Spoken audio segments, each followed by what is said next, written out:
Now, are there any particular areas or settlements that are more open to this kind of disaster, say the slums, for instance?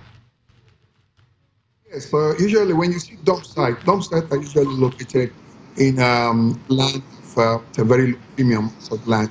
And usually that's an area where you kind of have a clusters of dwellers there, those who work on the dump.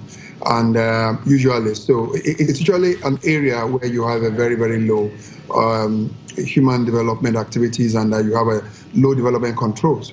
So that can happen in such an area. But in big cities also, you can have a kind of an encroachment by even land grabbers. People are speculating for lands. They can actually grab those land because the lands are usually of very low value. So encroachment can come either from the poor people or from rich people who probably have a high premium for that land. But in most cases, usually with the poor dwellers, and they have a tendency to settle along the dump because that is where they usually thrive. That's where they do their businesses, and they want to settle around those areas. And when you look at it, in most accidental dumps like we have there, they are located in swamps, land that have a very, very low premium, like I said. Those areas, you have a very low development control. And yes, poor people do settle around around dumps all over the world.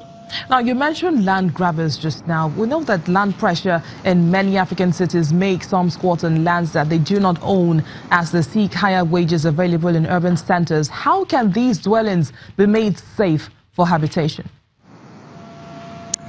Well, I think it's got to do with development control, and I think this is where government has a responsibility to ensure that you prevent such accidents.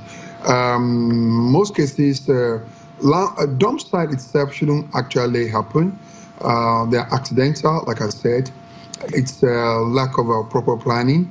Landfill are supposed to be planned and developed in cities that were developed. So when you have accidental dumps like that, you can still do a bit of retrofitting and make sure that you have development control around the dumps. Usually dumps and landfill sites, you have a buffer zone, the outer ring of those dumps. And I think that conventionally, buffer zones are between 250 meters and 400 meters. 250 meters to 400 meters away from that dump, you are not supposed to build any house, no houses around such an area. So there shouldn't be any form of settlement around such area. But because of a lack of control from government officials and the rest of it, you start seeing compromise around the area. So people start encroaching. Even some people start laying claim to the right and tell you that, oh, they own the land, they own even the dump, and they really want to build on the dump. So it's got to do with seriousness with development control and ensuring that the moment anybody put anything around the dump, you discourage them from putting houses around dump sites. Now, another major issue is the fact that many people, including children, have little choice but to make their homes either on or next to the dump sites, as they don't only provide them with food but also goods to sell. What can be done to discourage scavenging?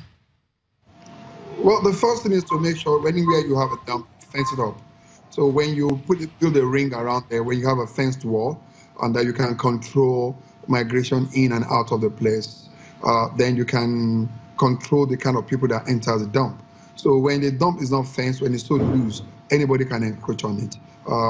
Both human beings and animals, unwanted people will encroach on it. So it'll be very difficult. So the first thing there is to make sure that anywhere you have dump, to make it safe, fence it up. And I think any government can do that easily right now. So anywhere you have dump, just fence it up. Now, let's bring things much closer to us here in Nigeria. Now, we have a dump site here in Lagos, Nigeria, for instance. As a landfill expert, how do you think that we can prevent a similar occurrence? Well, for Lagos, we did not have that occurrence in Lagos if we do what is needful. And I think for what happened in Hulen, in Maputo, Mozambique, what you saw there is that the dump is actually 10 meters, and the side slope for that dump, I studied it, it was 1 to 4, 1 to 3 slopes, side slope, and that's a failure. Any dump where you find a slope of 1 to or anything above 1 to 4, you're already asking for accidents. An accident waiting to happen.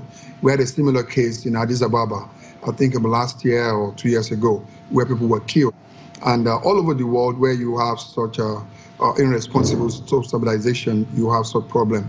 And the one key thing is that for you to have such a steep slope, that means you are using inappropriate equipment, as excavator. Excavators are not supposed to be used on site to build up height. You use a bulldozer. The bulldozers, they are crawlers. And your crawlers can give you a nice slope of about 1 to 10, 1 to 20, 1 to 15. If you have a very gentle slope, you're not likely to have a slope failures like that. That is why you allow proper engineers and people who are trained on landfill management to actually run it, operate it, and it's not just about putting excavators and pile up what you have. For Lagos and for Nigeria generally, in Nigeria we have accredited dumps are quite over 300, but unaccredited dump, accidental dumps, we have over 30,000 unaccredited dump all over Nigeria. And I think, yes, Lagos has, the dump in Lagos is most vulnerable right now because of the volume and the height. Lagos height, that dump at Ojota is about 45 meters below the datum, and I think I'm sure the government will do well by quickly making sure that the slope at the dump is made to be less than 1 to, it shouldn't be up to 1 to 4, it should be about 1 to 8 and 1 to 10 side slope, and that was the design of that site. So if that is done, we're not likely to have such an accident in Lagos. Oh, many thanks, former Managing Director of the Lagos State Waste Management Authority, Ola Oresaya. Thank you so much for sharing your thoughts with us on Network Africa.